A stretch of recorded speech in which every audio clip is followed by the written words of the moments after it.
kelas 2 akan memaparkan hasil diskusi kami bersama. Nah, di sini pembelajaran berbasis peserta didik. Pembelajaran berbasis peserta didik ini kita harus tahu artinya dulu.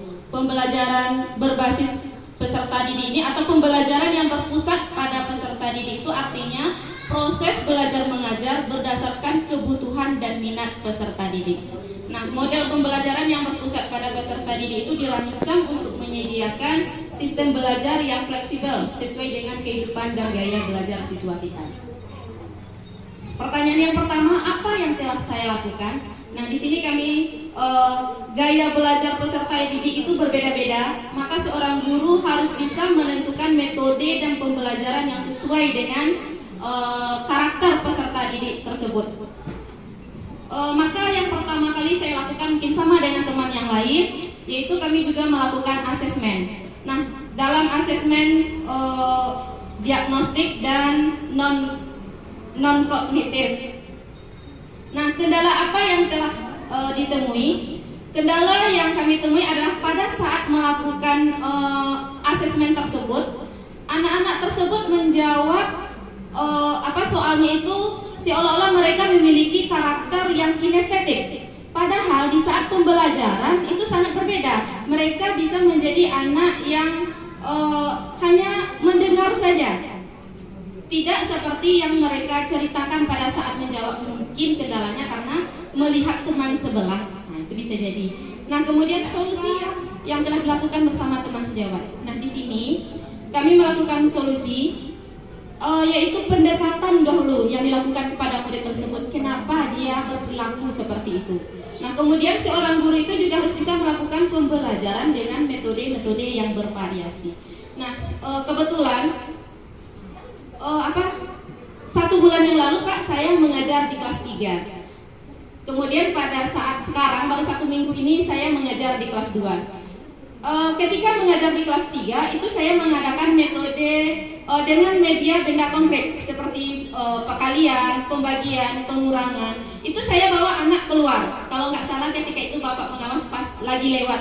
Nah, saya membawa anak, menyuruh anak untuk menghitung benda apa saja yang mereka lihat. Kemudian mereka bagi dengan temannya. Contohnya 10 dibagi 5, diambil temannya 5 orang. Nah, diambil daunnya 5, mereka bagikan sama banyak kepada teman itu. Jadi kita juga menanamkan karakter di sana, bagaimana kita membagi sama banyak. Membagi jangan banyak di awak sakit di orang, tapi membagi sama banyak itu juga penanaman karakter di sana.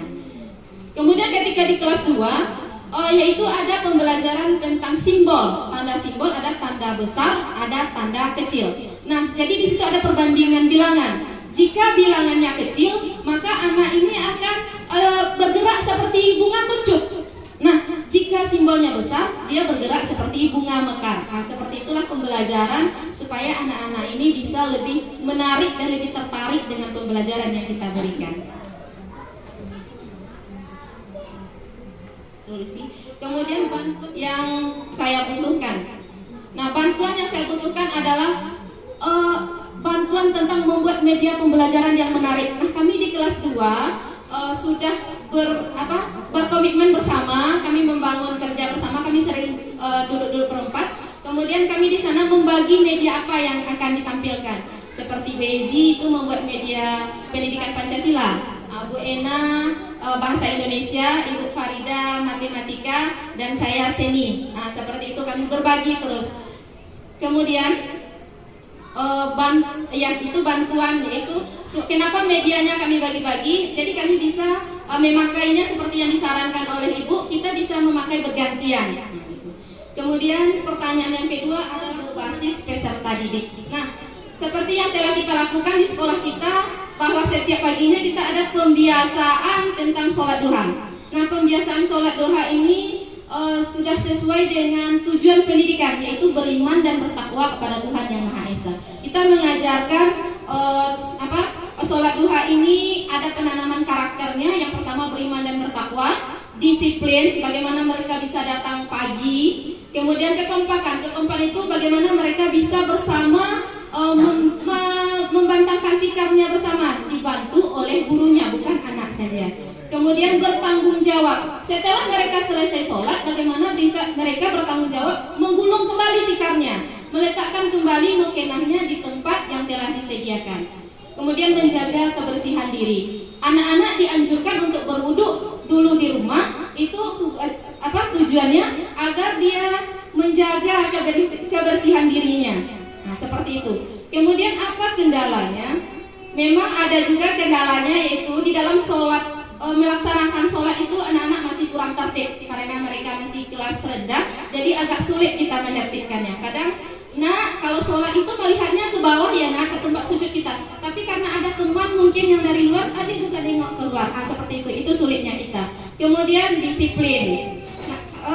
Masih ada siswa yang lupa membawa mukena, itu bagi perempuan. Masih ada siswa yang datang terlambat, itu juga. Kemudian masih ada siswa yang belum hafal bacaan sholatnya. Kadang di saat sami Allahu liman hamidah, nah tapi anak dibaca Allahu Akbar.